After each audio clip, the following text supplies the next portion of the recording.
అందుకే దావీదు అని తెలియగలడు తెలుసా. దావీదు ఆ పశువులు కాసుకుంటూ పాట పాడాడు తెలుసా. ప్రభా ఆ కొండను చూసావా, అది ఎక్కలేని ఎత్తైన కొండయా, నేనైతే ఎక్కలేను కానీ నువ్వు ఎక్కించగలుగుతావు. స్తోత్రం కలుగును కదా అక్క.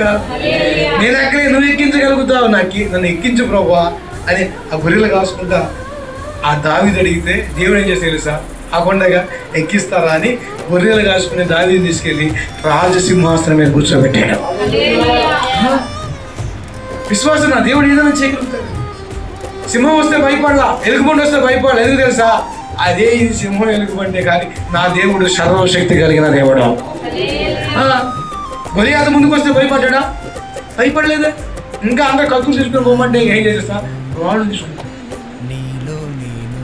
ఆయన పెద్ద పెద్ద కత్తులు తీసుకుని వెళ్ళమంటే రాయి తీసుకుని తెలుసా, ఇదిగో చాలే వాడికి స్వాతంత్రం.